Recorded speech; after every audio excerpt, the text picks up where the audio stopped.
Sadly, the second half degenerated into a nastiness which marred the game very badly. Van Basten, who destroyed Real in the first leg, was made to pay the penalty. Real's defenders set about him with a skill which could be admired only by Thai boxers or Madrid muggers.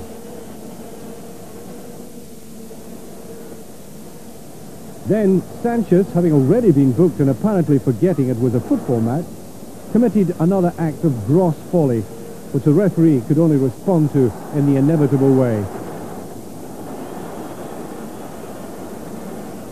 The defender went off in as undignified a manner as Real departed the cup itself.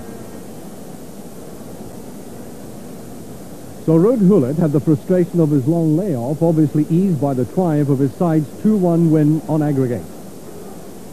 In Holland, PSV Eindhoven were to stage a dramatic comeback after conceding this goal by Steua Bucharest's Lakatos in 16 minutes, which put the Romanians 2-0 up on aggregate. But this free kick heralded the turnaround, Ellerman brilliantly deceiving the Steaua defense. 2-1 at half-time.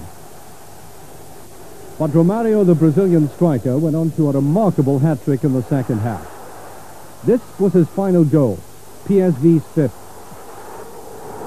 The unconfined joy was understandable. It was a comeback of the night. PSV threw 5-2 on aggregate. Credits of Bulgaria killed off Sparta Prague with 2 goals in the last 6 minutes. This fine individual effort by Kostandinov made it 2-0.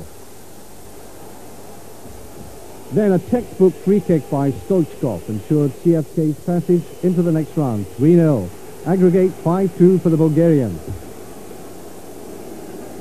Jean-Pierre Papin of Marseille against AEK Athens maintained his record of a goal a game in this season's European Cup with a late equaliser, which moves the French champions' progress to the next round. 3-1 to Marseille on aggregate.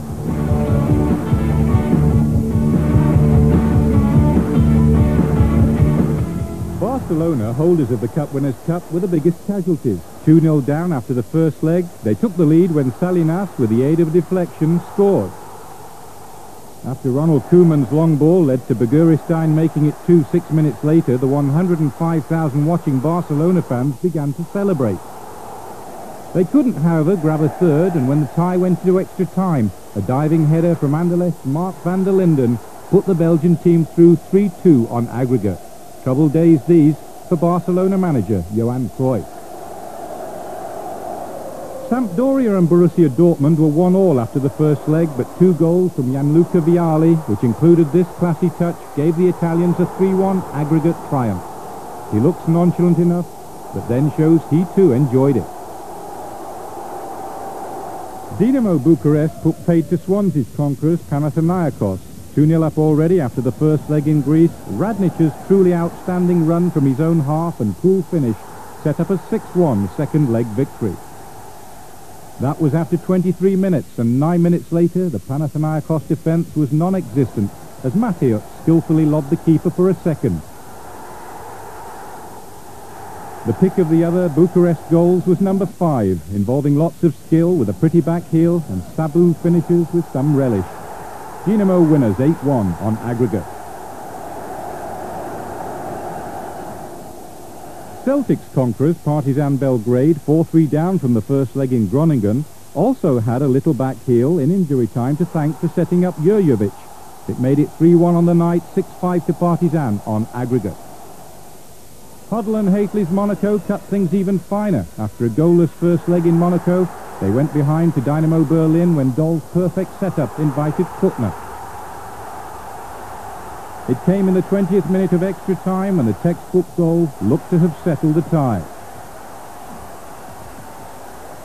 Not so, and with Huddle out injured, a free kick 3 minutes from the end gave the Argentine Diaz the opportunity to show free kick skills to match those of Glenn Huddle. 1-1, Monaco take the tie on away goals. Some wonderful goals and some